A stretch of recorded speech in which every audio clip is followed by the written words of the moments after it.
자, 반갑습니다. 흑우입니다. 자, 최근에 K드라마가 정말 고사 직전이라는 이야기가 있습니다. 이대로 가면 3년 안에 죽는다. 수백억은 기본, 치솟는 제작비에 편수가 확 줄어들고 있다. 여기까지만 들으시면 이렇게 생각하실 수 있어요. 야, 흑우야, 너 요즘에 뉴스도 안 보고 사냐? 오징어 게임 2가 전 세계에서 얼마나 또 흥행하고 외국 사람들이 요즘 K드라마 얼마나 많이 보는데 무슨 갑자기 또 호들갑이야 라고 생각하실 수 있죠. 그런데 이렇게 글로벌 OTT 때문에 K드라마가 전 세계로 펼쳐져 나가는 건 사실이지만 오히려 또 이런 OTT들 때문에 한국의 드라마가 어마어마한 큰 어려움에 봉착해 있다고 하니 한국 드라마 제작사 협회에서 OTT 시대 때문에 배우들 몸값이 미친듯이 뛰었다. 야, 이거 제작하기가 정말 무섭다. 그런 이야기를 하고 있죠. 예를 들어서 한번 살펴보려고 하는데 지상파 시대에서 회당 1억 원 받던 배우가 한 명 있었는데 OTT에 한번 캐스팅 됐을 때 한 회당 2억 원 개런티를 받았다고 합니다. 그리고 그 이후로는 개런티를 그냥 딱 나는 2억 원 받을라요 하면서 1원도 안 깎는다고 하죠. 자, 이게 진짜 아이러니한 게 OTT 시대가 이전에도 한국 콘텐츠 진짜 강력했었습니다. 사우디에서도 대장금 8번 받다. 사우디 압둘라 왕자 한국에 와서 대장금 우리나라에서 큰 인기가 있었어요. 이럴 정도로 K 콘텐츠가 강했고 또 OTT 시대가 오면서 한국의 드라마가 전 세계에 약간 이름을 널리 알릴 기회가 됐었는데 오히려 다시 이번에 OTT 그 자체 때문에 위기다? 야, 이게 진짜 세상에 아이러니가 이런 아이러니가 없는데 그런데 요즘에 이런 OTT로 인한 제작비 논쟁은 한국만이 겪는 이야기는 아니라고 하는데요. 할리우드 배우 소득 탑10이 미국에서도 발표가 됐을 때 굉장히 큰 화제가 되었죠. 2023년 기준 할리우드 연봉킹 누구였는지 아십니까? 2023년이라고 하면 저희가 한 2년 전이었죠. 오펜하이머, 바비와 같은 그런 영화가 전 세계를 휩쓸던 그런 시대였는데 그럼 이거 마고 로비나 라이언 고슬링 아니면 우리나라에도 굉장히 익숙한 로버트 다우니 주니어 아이언맨이 그럼 뭐 연봉 킹 아니었냐 하실 수 있겠지만 전혀 예상 밖에 아담 샌들러라는 배우가 2023년 할리우드에서 연봉 킹이었다고 합니다. 이분이 넷플릭스 전문 배우라고 합니다. 편을 나와서 1,400억을 벌었다고 해요. 넷플릭스가 미국 할리우드에서도 엄청나게 배우 몸값을 올려놨다고 하죠. 자, 우리나라에서도 한번 기억을 살짝 되짚어서 10년 전만 하더라도 태양의 후예 이거 전 세계적으로 굉장히 히트한 드라마였었죠. 30억이 들었다고 하는데 송혜교, 송중기 우리나라에서도 되게 알아주는 배우들이 총출동해서 할리우드 붐을 되게 일으켰던 그런 드라마가 되었는데 지금 만들면 400억 이상 돈이 들 거다 그런 이야기를 많이 하시죠. 이런 얘기를 왜 하냐? 10년 후 요즘에 눈물의 여왕 제작비 얼마인지 혹시 감이 오시나요? 10년 전에 130억에서 이거 뭐 물가 올랐다 하면 뭐 150억? 170억? 이 정도라고 생각을 했는데 16부작의 제작비가 560억이었다고 합니다. 회당 35억이 들었고요. 김지원 씨, 김수현 씨한테 출연료로 회당 3, 4억을 주었다고 해요. 이뿐만이 아니라 이제 글로벌 스타 대신 송강호 씨는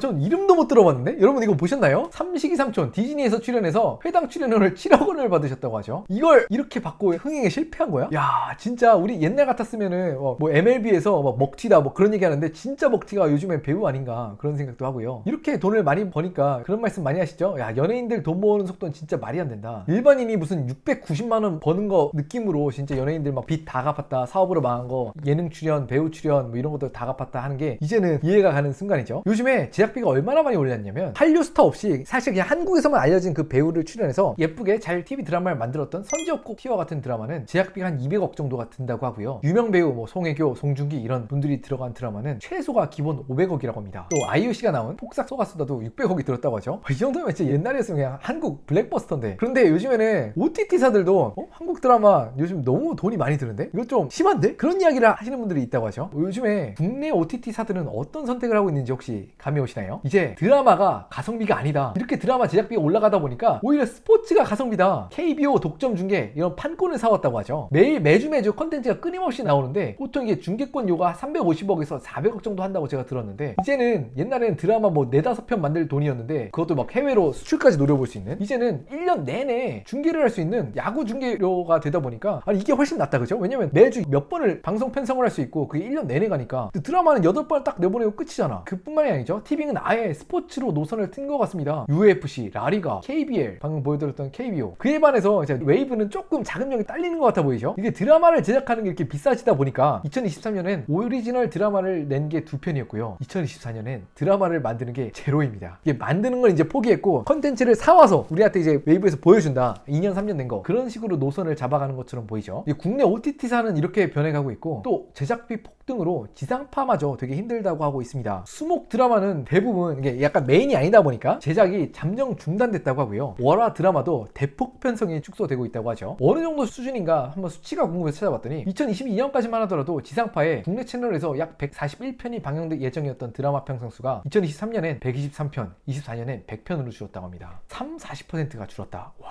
2년 만에. 야, 이런 세상이 올 줄 상상도 못했는데. 야, 그래서 어떤 일들이 일어나고 있냐? 이런 탑스타들, 김지원 씨, 뭐 김수현 씨 이렇게 해외로 팔릴 수 있는 컨텐츠를 만들 수 있는 배우분들은 아직도 이 몸값이 이렇게 올라가고 있는데, 약간 그 아래서 B+, 뭐 A-급 배우들은 자리가 없다고 하죠. 아니 그게 안 온대. 시나리오가 안 온대. 대본이. 부익부 빈익빈이 한국 전체를 관통하는 말이 되고 하고 있다. 그런 생각을 하고요. 요즘에는 또 이게 국내 OTT 지상파뿐만이 아니라 넷플릭스한테도 한국 이것 봐라, 이젠 가성비가 진짜 안 나오네. 근데 왠지 이런 얘기를 넷플릭스 하니까 진짜 무섭다. 이런 이야기가 나오는 배경을 조금 더 살펴보면, 김재중 씨가 아마 많이들 보셨을 겁니다. 커뮤니티에서 좀 나왔던 이야기인데, 한국 쪽이 영화 드라마도 예능도 광고도 모조리 일본보다 출연료가 9배 정도, 아니 30% 50% 더 비싸다고 해도 우리 물건이 더 비싸다고 하잖아요. 근데 여기는 그냥 2배 3배도 아니고 9배가 더 높대. 이러니까 진짜 한국에서 진짜, 이런 말해서 미안합니다, 거품이 얼마나 꼈냐 약간 좀 실감이 되는 대목인 것 같은데, 그래서 좀 찾아봤어요. 저는 약간 이런 거 말 들으면 그냥 믿는 성격이 아니라 진짜 그런가 싶어서 한번 좀 찾아봤는데, 일본에 출연하는 최고의 드라마 스타들 출연료라고 하는데요. 제가 일본어를 잘 못 읽어요. 1등 하시는 분을 제외하면 회당 150만원, 130만원, 110만원, 회당 출연료 약 1000만원 정도라고요, 한국 돈으로. 방금까지 3억 5억 보다가 1000만원 보니까 이게 진짜 이게 클래스가 다르다 하는 생각이 들고요. 혹시 이 배우 아십니까? 한국 분들도 아마 많이 보셨을 것 같은데, 바로 한자와 나오키죠. 한국에서도 선풍적인 반응을 일으켰고, 일본에서는 그야말로 실시간 방송을 이렇게나 많이 봤던 그 드라마라고 하는데, 리걸 하이로도 유명하신 배우죠. 이분이 2024년 드라마를 찍은 게 굉장히 큰 화제가 되었습니다. 일본에서 진짜 전례가 없는 그런 규모로 찍고, 드라마 예산도 엄청나게 많이 들어갔기 때문이라고 하죠. 근데 이 회당 제작비가 1억엔, 이분 사카이 마코토 씨의 출연료가 회당 5천만원. 야, 일본에서 최고의 슈퍼스타가 들어가는데 회당 5천만원이야? 우리나라에서는 그냥 뭐 수지 남자친구 김수현 씨, 동준기 씨 이런 분들도 그냥 다 한 2억 3억 5억씩 받아가는데 말이야. 와, 진짜 10배 차이 난다는 게 그냥 허언이 아니다, 그런 생각이 좀 들었고요. 그럼 요즘에 넷플릭스와 같은 이런 빅 OTT에서 어떻게 노선을 틀고 있냐? 로맨틱 어나니머스라는 드라마가 있었다고 하죠. 이런 드라마가 어떤 특징이 있었냐면, 한국 배우입니다. 한효주 씨가 나와서 찍는데, 그럼 한국 드라마냐? 아닙니다. 모든 로케이션이 다 일본이고 일본 배우들로 채워요. 그렇기 때문에 제작비가 훨씬 더 내려가죠. 그런데 글로벌로 먹힐 수 있는 한류 배우를 한 명을 딱 출연시킵니다. 그래서 약간 일본 드라마 제작비를 가지고 가면서도 전 세계로 약간 히트시킬 수 있는 그런 약간 드라마 포맷으로 선회를 하고 있다고 하고요. 아마 한국에서도 좀 많이 보셨을 것 같습니다. 일본에서 되게 인기를 끌었다고 하죠. I Love You와 같은 드라마에서도 일본의 탑스타와 한국의 탑스타를 약간 섞어서 일본 드라마를 약간 만들고 있다고 하는데, 역시 넷플릭스와 같은 그런 글로벌 대기업도 제작비 앞에선 진짜 어쩔 수가 없나 보다, 그죠? 이렇게 약간 짬뽕을 해가는 그런 전략을 쓰고 있다고 합니다. 자, 그러면 근본적으로 돌아가서 한국 드라마 제작비가 10년 전만 하더라도 대작을 만드는데 대항해 후에 130억 이 정도였는데 지금 400억, 500억 이야기가 나오는 근본적인 이유가 무엇일까요? 저희 다 이야기했죠. 주연 배우들의 엄청난 출연료 때문이다 라고 이야기를 하고 있습니다. 우리나라가 주연 배우들의 출연료가 진짜 말도 안 되게 높냐를 약간 보여주는 지표가 있는데, 각 드라마의 주연 배우와 조연 배우의 출연료 차이가 5배, 10배. 물론 예체능에 1등하고 2등 그룹, 3등 그룹 차이가 워낙 뛰어난 거 당연한 거 아니냐, 그렇게 생각하실 수 있겠지만, 출연료가 2000배 차이. 도대체 어떤 분야가 이런가요? 예체능이라고 해도 뭐 다른 분야들 있잖아요. 조연들도 진짜 열심히 해서 이 조연을 따신 걸 텐데, 조연 나가는 것도 진짜 어려운 거 아시죠 다들? 근데 조연보다도 더 열악한 환경에서 일하시는 분들이 있으니, 바로 K 드라마가 전 세계로 히트할 때 아직까지도 열정페이로 일하고 계시는 여러 방송 스태프 분들입니다. K 드라마가 전 세계로 제작비도 올라가고 이분들의 몸값도 뛴 게 아니냐, 그렇게 생각하실 수 있겠지만, 사실 알아보니까요, 황후의 품격 이렇게 해외 로케가 있는 촬영이 있으면 진짜 되게 급박하게 제작직이 들어가다 보니까 하루에 17시간, 22시간, 25시간 어떻게 일해? 딱 이렇게 3일만 일해도 전 죽을 것 같아요. 근데 이거를 거의 9일 동안 연이어서 일했다고 하고요. 또 TVN 드라마였죠. 해외 로케에서 촬영을 아마 한 것 같은데 18시간, 17시간, 20시간,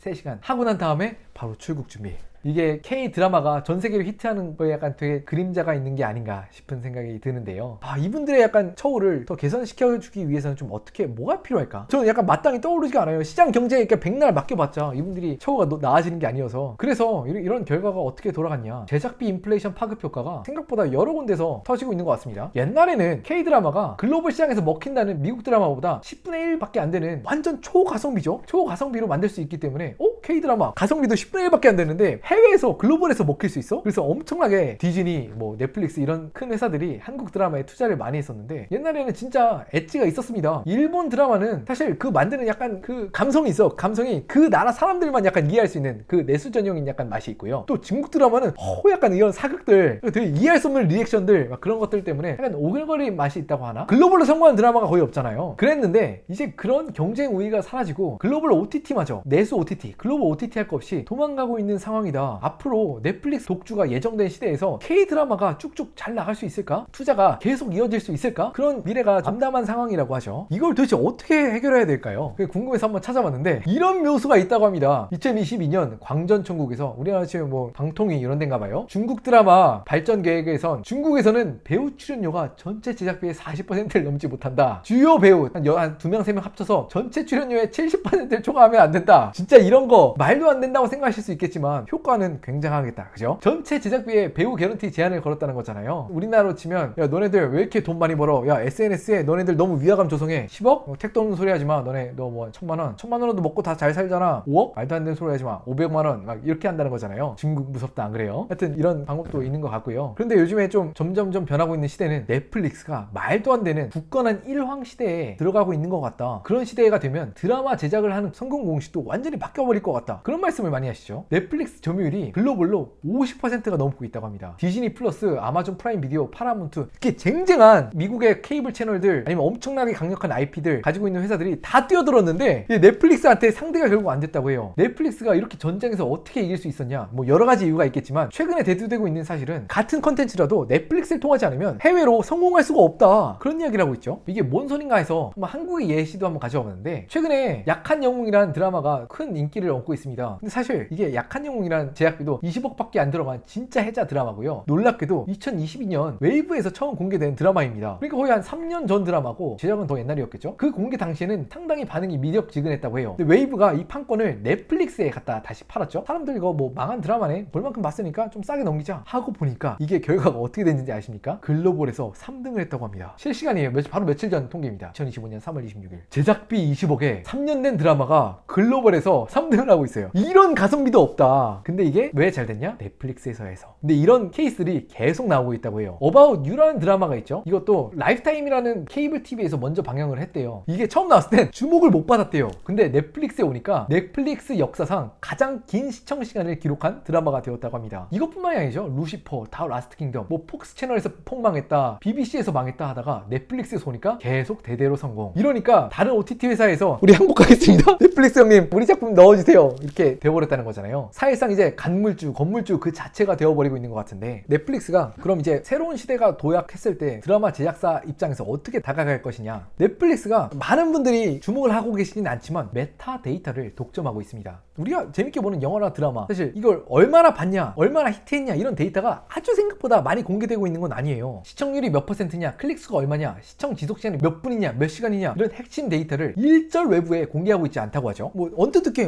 그 자기네들이 쓰는 거지 그걸 외부에 공개하는 게 무슨 상관이야? 드라마 배우 몸값이랑? 그런 생각을 하실 수 있겠지만 사실 제작사들 입장에선 또 배우들 입장에선 자신들의 작품이 얼마나 성공했는지 알기 어려워진다는 겁니다. 이런 넷플릭스의 시대 이전에서는 이렇게 자기들의 작품이 얼마나 성공했는지 알 수 있었죠. 대표적으로 뭡니까? 로버트 다우니 주니어가 아이언맨에서 성공했어. 요 저번 작품 박스 오피스 순위 봤지? 야 우리 뭐 몇억 달러 뭐 2억 달러 이렇게 했어. DVD 판매도 미쳤어. 뭐 얼마 몇백만 불 몇천만 불 수익 거뒀어 라고 하면서 다음 컨텐츠 우리 개런티 이렇게 5억 달러 박자 당당히 말할 수 있는 근거가 됐었는데 이제는 이렇게 흥행한 자료를 일절 꺼내지 않다 보니까 이전에 넷플릭스에 나왔던 내 영화나 드라마가 얼마나 성공했는지 얘기를 할 수 없다 보니까 협상 테이블에서 확실히 밀린다는 거잖아요. 헤이 로봇 시청자들이 네 영화 몇 번 봤는지 알고나 얘기하는 거야? 저번 영화 망했어.